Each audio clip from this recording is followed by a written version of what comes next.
가요.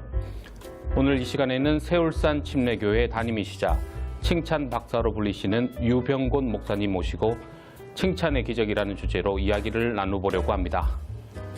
유 목사님은 최근 칭찬의 기적이라는 신간을 출간하시며 칭찬하는 문화가 사회를 얼마나 건강하게 바꿀 수 있는지 몸소 실천하고 계신 분입니다. 유 목사님 어서 오십시오. 안녕하세요. 반갑습니다. 네. 신간 칭찬의 기적을 조술하셨는데요. 계기에 대해서 한 말씀 해주십시오. 예, 사람은 누구나 다 인정받고 존중받고 싶지요. 그런데 실질적으로 우리 사회에서는 또 무시하는 말, 지적하는 말, 또 남들과 비교하는 이런 말들로 사람의 기를 죽이는 그런 경우가 많아요. 사람은 태어날 때 다 무한한 가능성을 가지고 태어난다고 합니다. 그러나 이제 성장하는 과정에서 부모님이나 학교 선생님이나 주변 사람들의 말에 의해서 많이 기가 죽고 위축되고 그래서 자신의 그 능력을 발휘하지 못하는 그런 경우가 많이 있습니다.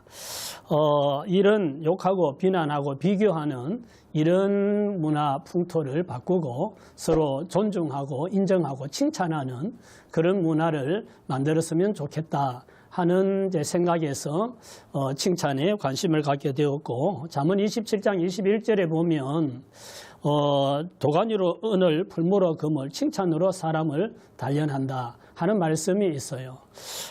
그래서 사람은 칭찬하면 아름답게 다듬어지고 빛나는 사람이 될 수 있다, 이런 이제 의미의 말씀인데, 실제로 칭찬해주면 사람의 자존감이 높아지고 자신감도 생기고 그래서 자신의 능력을 발휘하고 성공하는 인생이 될 수가 있습니다. 그래서 평소에 관심을 가지고 있던 그런 칭찬에 대한 내용들을 모아서 칭찬의 기적이라는 책으로 이번에 출간하게 되었습니다.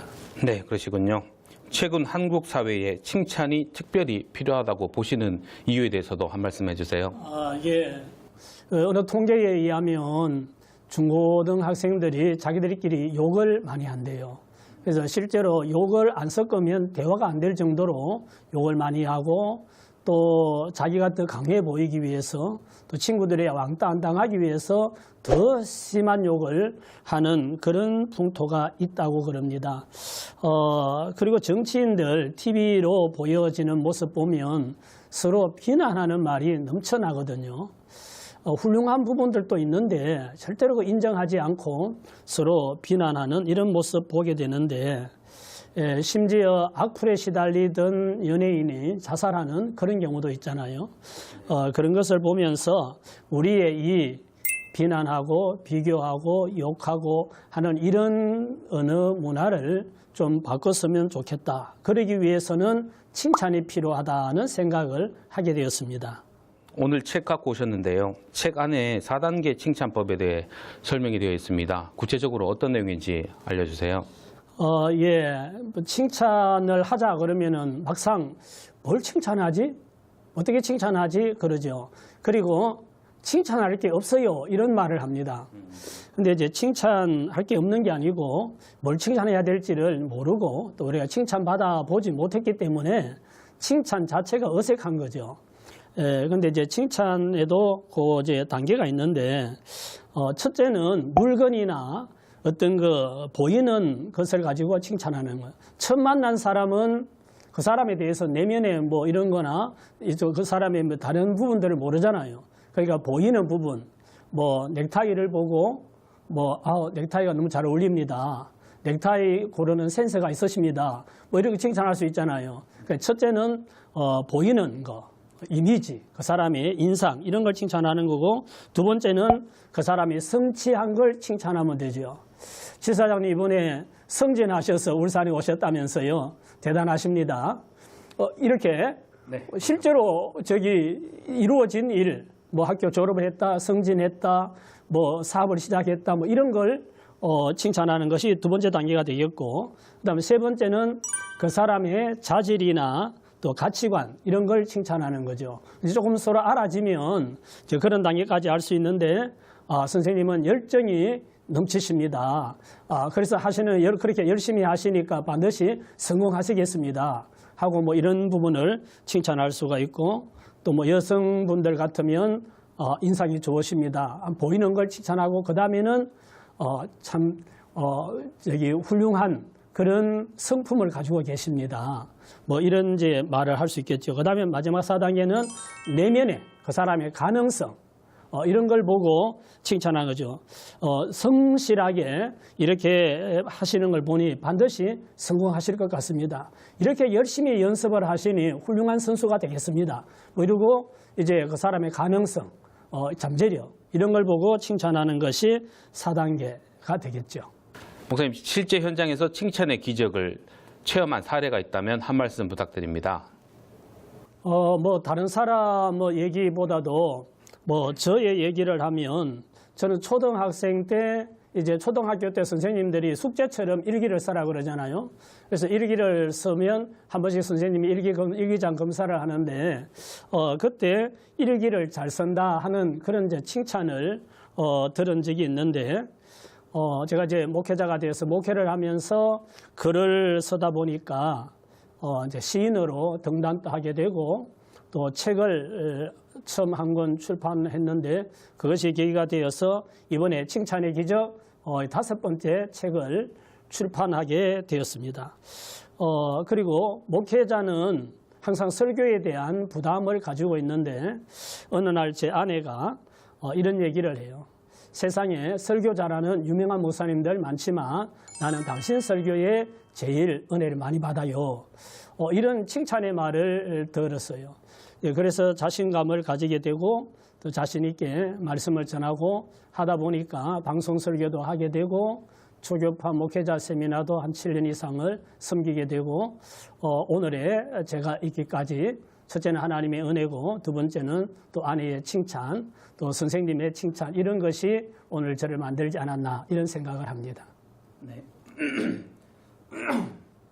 네, 목사님 질문에는 없지만 책 한번 보면서 안에 어떻게 구성되어 있는지 한번 보여주시면 어떨까 싶은데 특히 마지막에 우리 뭐 실천 그것도 있으니까 예. 칭찬에 대한 모든 부분들이 여기에 다 있어서 이 책만 읽어봐도 칭찬이 왜 중요하고 어떻게 칭찬해야 되는지 다 알 수가 있는데 특히 다른 책에서 보기 좀 쉽지 않은 이 책에는 부록으로 이렇게 30일 칭찬 일기장이라는 게 있어요. 그래서 여기에 하루에 한 카트씩 오늘 내가 누구에게 칭찬했더니 그 사람이 어떤 반응을 보였다. 또 그 모습을 보면서 내 마음이 어땠다. 이런 것들을 적을 수 있는 게 있어요. 이런 걸 한 30일 하루 하나씩 해보면 우리 모든 부분들이 사람들이 책을 읽고 덮어버리면 또 그 내용을 또 잊어버리거든요. 이걸 실천하고 나면 한 달이 지나면 반드시 칭찬 잘할 수 있는 사람이 될 수 있습니다. 이런 부분이 이 책의 특징이라고 할 수 있겠죠. 네, 칭찬의 기적 판매 수익금이 복지시설 등에 사용된다고 들었습니다. 목사님, 어떤 취지와 목표가 있으신가요? 저는 이 칭찬의 기적이라는 책을 출판하게 된 동기가 우리 사회에 서로를 좀 인정하고 존중하고 칭찬하는 문화를 좀 만들자 이런 이제 취지였는데 근데 사람들이 칭찬에 대해서 잘 몰라요. 몰라서 막상 누구를 칭찬하면은 아니에요 뭐 이렇게 이제 하는 모습을 보게 되는데 그래서 이 책을 읽기만 해도 칭찬에 대해서 이해하게 되고 또 어떻게 칭찬해야 되는지 또 사람에 따라서 칭찬해야 될 그런 대상에 대한 내용들도 다 있어서 읽어보기만 해도 좋겠다 해서 이제 많은 분들이 이 책도 읽고 그리고 또 필요하면 제가 가서 뭐 또 강의도 하고 이렇게 하려고 하는데 그래서 이제 책이 많은 분들이 읽고 구입해서 읽으면 그 수익금으로 또 책을 구입해서 또 경제적으로 여유가 없는 그런 이제 시설에 있는 분들에게 책을 선물하고 또 가능하면 가서 강의도 해주고 그래서 칭찬 문화 운동을 펼치려고 그래서 이제 그런 계획을 하고 있습니다. 네, 칭찬의 기적 독자나 방송을 시청하는 분들을 위해서 10명 이상 모이면 목사님께서 직접 강의도 해주신다고요? 뭐 이제 필요를 느껴서 우리 이런 모임이 있는데 오셔서 강의 좀 해주실 수 있어요 하고 요청한다면 제가 가서 할 계획입니다. 뭐 교회, 또 오후 예배, 특별한 오후 예배 뭐 이런 걸 기획할 수도 있고, 또 뭐 직장 모임, 또 학교 무슨 동아리, 뭐 여러 그런 형태의 모임들이 있을 수 있는데, 그런 곳에서 누군가가 제 책을 접하고 우리 모임에 이분 저자를 초청해서 강의 한번 듣고 싶다 해서 요청하시면 그 일정 조정해 가지고 가서 칭찬 특강도 해드릴 수 있습니다. 네, 마지막으로 시청자와 독자에게 칭찬이 주는 큰 메시지가 있다면 마지막으로 발언 부탁드립니다. 그런 말이 있지요. 칼에 베인 상처는 시간이 지나면 아물어요. 그런데 말로 입은 상처는 가슴에 남아 있습니다. 그래서 이 욕하고 비난하는 말은 사람들의 가슴에 큰 상처를 주거든요. 그래서 우리 가정에서부터 칭찬이 필요합니다. 부부 간에, 부모 자녀 간에 칭찬이 필요합니다. 칭찬은 자존감을 높여주고 자신감을 갖게 해주고, 그래서 칭찬하면 자녀들이 학업 성적이 올라갑니다.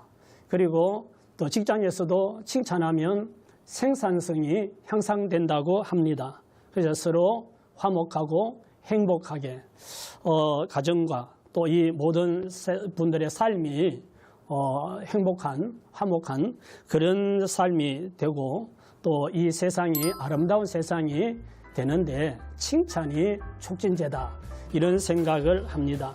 그래서 저는 늘 그런 말 하죠. 돈도 안 되는데 말도 못하나 노는 입으로 칭찬합시다.